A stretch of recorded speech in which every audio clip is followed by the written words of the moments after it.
Hi, I'm Roger Haugen. Oh, and retired professor. I teach science education at Eastern Washington University. We are standing by the Lacamas Shores biofilter. This is a wonderful wetland that's full of all sorts of beautiful trees and shrubs. It functions as a filter of all of the runoff that comes from Lacamas Shores. It handles the phosphate and the nitrate and all the rest of the stuff that comes down. And it takes the water that comes down the hill and it comes into this vault, this box. Currently, the vault is leaking. It has some plumbing problems. It has a, kind of like a septic tank pipe that runs both directions from it. It was cleaned out about 3 years ago, but it's still not functioning completely well. But the biofilter itself is such a wonderful place. And it really really helps with this thing, because these trees and these shrubs and the grasses and all the forbs are a sink into which all of this phosphate is absorbed. And that doesn't go into the lake. Now, this is just one side of the problem. This is kind of a very positive side of the problem, if you ask me. But there are drains all the way around the lake that just drain the water off the hill and from whatever hard surface is up here. So we have a lake that is polluted. It is a highly eutrophic lake. By that I mean it has high levels of phosphate in it, high levels of algae, and very low oxygen. That's why you only have small fish that all have to live up in the surface. The whole business of restoration of this lake is really critical for the entire community to look at. And we need to look at multiple solutions. We need to look at how we handle water on our own property. We need to look at how water is handled when it runs off our roads and our sidewalks and our roofs. We need to look at where it goes and think about what happens downstream. Your community always lives downstream.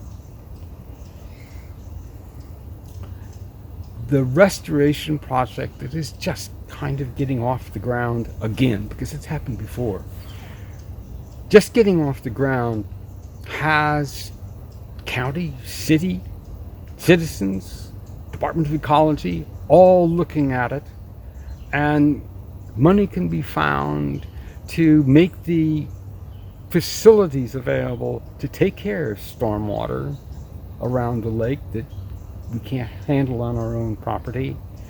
Can be found to do something like oxygenate the lake so that the lake is sealed. All the phosphate that's been out there for the last 125 years are all sealed in, and so we can have a lake that approaches what we call a mesotrophic set, when we only have about 25 micrograms per liter of phosphate that get into it. So you can have larger fish, and you can have good swimming water, and not so much algae, and maybe no of the cyanobacter, the blue-green algae that comes in the fall. Actually, this year it happened from early spring to fall. So this is an effort that takes us all. It takes everybody to think about what we can do for this segment of our environment that benefits the whole community. That's great. So to make the lake healthy, you need oxygen in it. Yep. And that's one part of the solution. And the other part is stopping unhealthy, if you will, polluted water from entering the lake. That is a very, very complex problem because you have 3 creeks that run into the Lacamas Creek. You got the China Ditch, Dyer Creek, and I forget the name of the other one. But you have 3 creeks that come in, as well as the China Ditch, and that goes into Lacamas Creek, which is the source of the main part of the water that comes in here. The water flows pretty much on the surface. The surface this summer was about 22 degrees centigrade. The depth of the Secchi disc that measures the light penetration was only about a meter. I measured it myself. pH was slightly alkaline. Measured that myself. This is not. It's not rocket science. This lake is in need of work. It needs the whole watershed to get involved in making this thing healthy.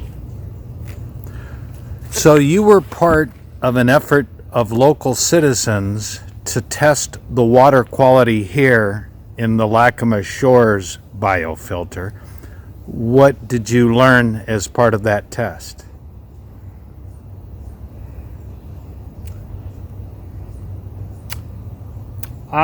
We learned that in a very heavy rainfall, a moderate to heavy rainfall as the weatherman says, and you're doing it right when the water is running high, because this system doesn't work quite well.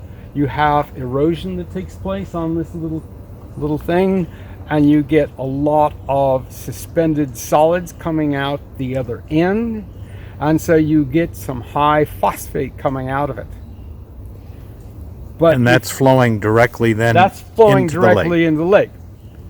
If there are things you could do, spreader dams that have been recommended, completely enlarging the pipes that handle this for the sheet flow that goes over there, putting spreader dams that spread the water out over the field. This thing would function better. I don't know what that would do eventually to the solids that come out because they have the phosphate attached to them, but and the dissolved phosphate as well. I don't know what would happen to that, but those are 2 solutions that need the engineers to take a look at. But there's probably many more.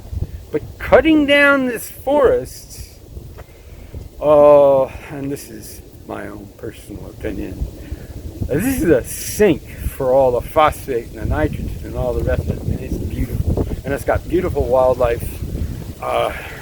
This is a real gem. Love it.